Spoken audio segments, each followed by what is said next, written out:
You ever look up at the stars and get that feeling that maybe there's a story written up there? Well, you're not alone. For literally thousands of years, people have used astrology to try and read that story, to find meaning in the cosmos. So today, we're going to pull back the curtain on this ancient stage and see exactly how this cosmic play works. So, what's the big idea behind astrology? It all boils down to this really beautiful, really simple phrase, as above, so below. The whole idea is that the giant, vast cosmos out there, the macrocosmos, is basically a mirror for our own little lives down here, the microcosm. The patterns of the planets are thought to reflect the patterns and, the potential that's written inside every single one of us. So, here's what's on the docket. We'll start with the cosmic cast. That's the planets and signs.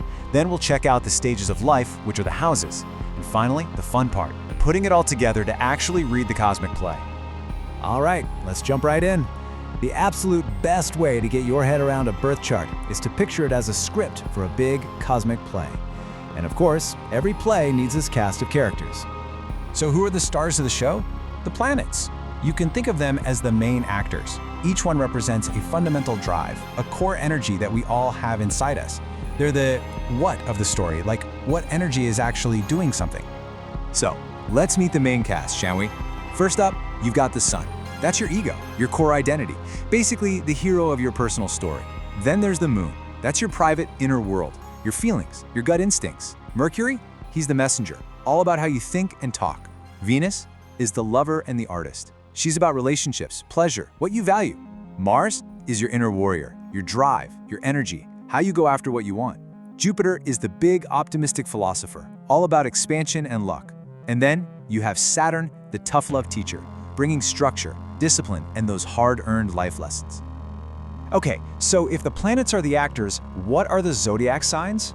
Well, they're the roles the actors are playing. The sign tells you how that planet's energy comes out. It's like the costume the actor's wearing, or the particular style they bring to the performance. It gives it all its flavor. Now you might be thinking, oh great, I have to memorize 12 different signs? But here's a little secret, you don't. There's actually a super elegant system behind it all. Every single one of the 12 signs is just a unique mix of two things, an element and a modality. That's it. And this table right here lays it all out perfectly. You've got the 4 elements, fire, earth, air, and water, which are kind of like the basic fuel type. Then you have the 3 modalities, cardinal, fixed, and mutable, which describe how that fuel is used. Cardinal is about starting things, fixed is about sustaining things, and mutable is about adapting things. So look, you combine cardinal, or action, with fire, or identity, and bam, you get Aries. Combine fixed, or security, with earth, or the material world, and you get Taurus. See how that works? It's this simple combo that creates all 12 unique zodiac personalities. Okay, so we've got our actors, the planets, and we've got their roles, the signs. But where's the play happening? Every drama needs a stage, right? Well, that's exactly what the houses are. The 12 houses represent the different areas of your life.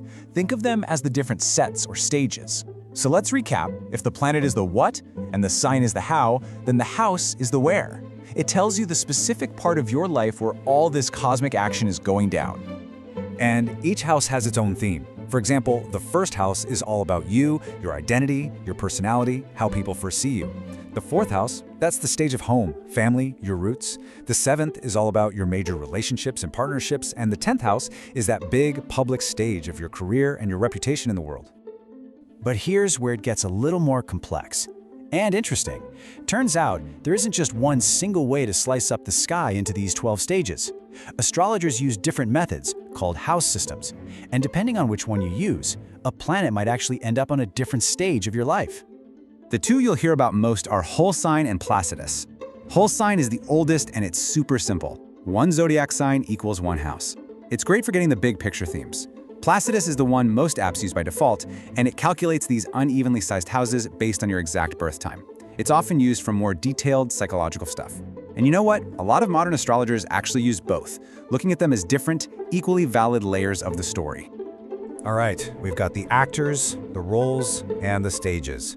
So now for the really cool part. Let's put it all together and see how you can actually start reading the story that's in a birth chart. It's basically a 4-step recipe. Step 1, find your actor. Which planet are we looking at? Step 2, what's its role? What sign is it in? Step 3, where is it all happening? Find the stage or the house. And finally, step 4, who is this actor talking to? That brings us to the dialogue, which are the aspects. So what are aspects? They're just the geometric angles between the planets on the chart. But a better way to think about it is that they're the dialogue between our actors. It's the conversation that shows how all these different parts of you are interacting, whether they're getting along, arguing, or just ignoring each other. And the dialogue can have different tones, right? You've got your harmonious aspects, like a trine. Think of this as two actors who are best friends. The conversation just flows, the energies support each other. Easy peasy. Then you have challenging aspects, like a square. This is more like a tense argument. It creates friction, for sure. But here's the key. That tension is what creates energy and forces you to grow. It's where all the interesting stuff happens. So here's the main takeaway. The magic is in the synthesis. You can't just look at one piece. You have to put it all together. An actor, the planet, wearing a costume, the sign, on a particular stage, the house, and having a conversation with other actors, the aspects. So let's take that example. The sun, your identity, the actor, is in bold, dramatic Leo, the role, and it's on the 10th house stage of career. What's that story? It's someone whose whole sense of self is tied to being seen, being creative, and taking center stage in their public life. And that's it. That totally unique combination of planets, signs, houses, and aspects, all based on the exact moment you were born, that is your natal chart. It's like a cosmic snapshot, a blueprint of the sky at the second you took your first breath. But, and this is super important, it's not a script that tells you how your life is going to end. It's not about predicting some fixed, unchangeable fate. Most modern astrologers see it as an incredible tool for self-awareness. It's a map of the energies you were born with, the psychological patterns you lean towards, and all the potential that's waiting inside you. So, when you learn to read this cosmic map, you're doing more than just looking at planets.